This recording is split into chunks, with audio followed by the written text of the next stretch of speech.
that's where we are right now in science. We're facing this dilemma of a global problem, and we need people to understand what's going on and be involved with what's going on as much as possible. To me at least, we can't be having this environment where people don't have access to what's going on, and it's being made harder to get your work out that can be turned into the actions that are needed. Education is such a powerful tool, and I think that particularly here in the Bahamas, you know, like I said, there's a vast amount of marine estate here. The sharks here have been protected for almost 10 years. The economics of this country are founded either in fisheries or tourism. So the local communities of the Bahamas rely on this resource, and yet there's been no fundamental education about how to sustainably interact and manage these resources. And that's why a lot of the work we do with the Center for Ocean Research and Education is building capacity in these communities.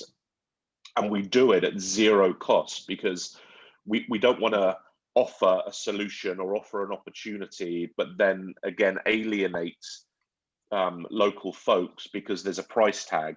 So through our grants program and through our fundraising activities, we absorb the costs of our research and education, and we provide regular community outreach events.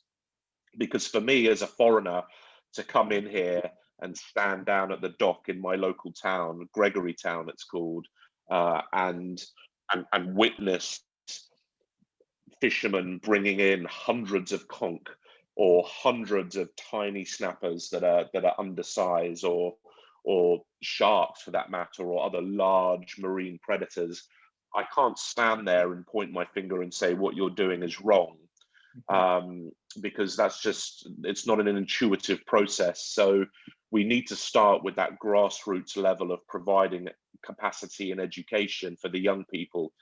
And what we found that's really interesting is, if we create the space, much like the porch that you just mentioned, if we provide a space for young Bahamian children to be able to liberally express their passion and their desire to learn about the marine environment, it's an absolute goldmine. So while we're still collaborating with multiple international institutions and universities to provide, you know, high resolution data on coastal and marine nearshore ecosystems, we take these young people from the communities and involve them in that data collection process. So instead of talking in a classroom or pointing fingers at the local fishermen, we're taking these young people and immersing them in our activities and explaining firsthand why it is we do what we do and what benefits the future is going to have for these ecosystems. And it's really remarkable, because when we do these community outreach presentations, I don't do them. These young people do. And sometimes these young kids have never spoken publicly. Some of them, when, you know, we introduce ourselves, have never spoken up in front of their peer group and said, you know, my name's Owen O'Shea, I'm 41 years old and I love sharks, for example. Yeah. So when they give these community outreach presentations, their mums, their dads, their siblings, their uncles, their grandmas, their neighbors, our field station is packed with local people. So there's almost this passive educational process that the young people are initiating. And I have folks that drop in all the time saying, hey, my cousin or my grandson or my nephew gave a talk here last week on the value of sponges. I learned something. And it's all about realigning perceptions in a very humble and passive manner, where we can provide a positive outlook for the future, rather than saying, don't catch this many, they should be this size, and then reporting them. It's a very difficult and challenging process, but in the three and a half years we've been doing it here up in Gregory Town, we've had about 800 young Bahamians that have come through our program. And while we can't quantify the exact impact that we've had over weeks, months, and years, after their initial interactions with us, on very restricted temporal periods of days and hours, we are seeing a difference. And we believe that what we're doing is having a greater repercussion for not just this community, but island communities throughout the whole of the Bahamas. And it's so positive to hear that that comes from young people, you know, especially to sort of give them the courage and the passion to speak publicly about these things and actually provide wisdom to older generations. Again, it's just a fantastic program and initiative. It's giving young people a voice, and it's giving young people a sense of proprietary over their environments, and we call it their saltwater backyards. In Gregory Town here, we have a little cove called Pitman Cove, and it's the sort of main transit point for people that fish. And it's this beautiful body of water. There's a church on one side, there's a community centre on the other side. And it's a beautiful body of water. But when you look at it superficially, you see a little bit of plastic floating sometimes. And people don't really pay too much attention to it because it's not a pristine coral reef, or it's not loaded with large marine megafauna that people want to pay to swim with. But we've started a project called Out of Sight, Out of Mind, where we take local kids from the community and through a structured marine ecological sampling approach, you know, using basic methods like transect tapes and benthic surveys with quadrats, and we get these young kids in the water and not only sort of trying to address their fears of swimming and fears of the water, which many of them have, but they're also learning about this environment, their saltwater backyard. So Out of Sight, Out of Mind is a program where we can get these young people to realize the ecological significance of this body of water and therefore its conservation value. And even if one student tells one person, then I feel that we've done our job. And it's about raising awareness and giving these young people a voice to be heard, because at the end of the day, these are the future stewards and environmental thinkers for this country.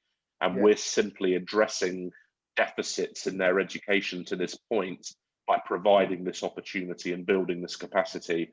And already through some of our more advanced internship programs where we have older students, we've got some of these younger people now in their late teens, early 20s that are enrolling in degree programs, master's programs, and it's all attributable to those early interactions with my organization that has facilitated this, not just an interest, but an almost an activism to do something. The time for talking and learning is over. I want to do something.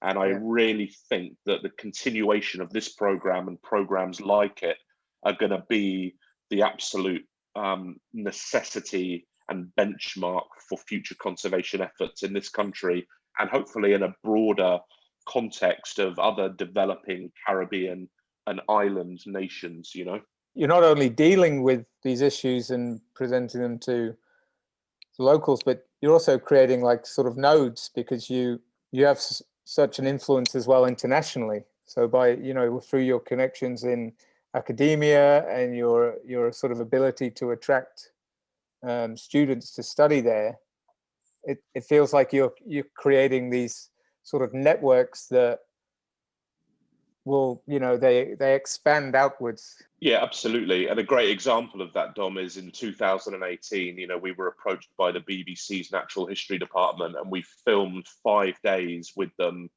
for the Blue Planet series. And, you know, we had, I think, about 15 primary school students in our classroom, and we taught our lessons, and we did our Out of Sight, Out of Mind program, all being filmed by the BBC. And then we went and did a load of stingray stuff for them, which eventually got published in their Blue Planet program. But all of the people I used for that project were young Bahamians.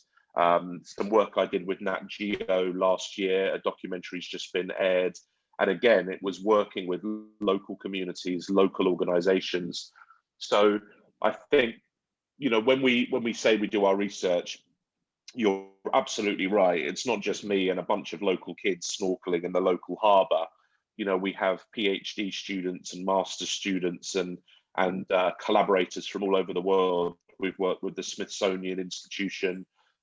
We work with universities in Italy, the Netherlands, the UK.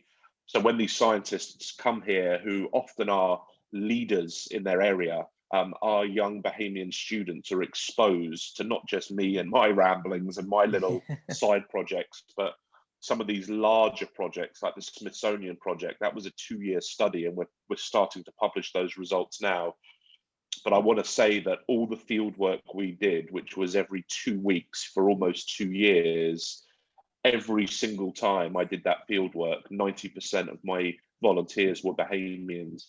And it demonstrates that there's such a big wide world of opportunity out there. But the fact that these people come here to do these studies again validates the just inherent significance of Bahamian coastal ecosystems. So some of these kids to hang out with like high-end scientists from all over the globe, it gives me shivers, Dom. And that's how I make my money, man. It's not like I don't have money in my bank, but that's how I get paid, when I see these young people that have come through my program interacting with these other scientists and genuinely involved in what it is they're doing. It's wonderful. And again, it's all about building capacity and sharing and communicating that science, Yeah, I understand that sort of value behind seeing when you have been able to inspire, just one person.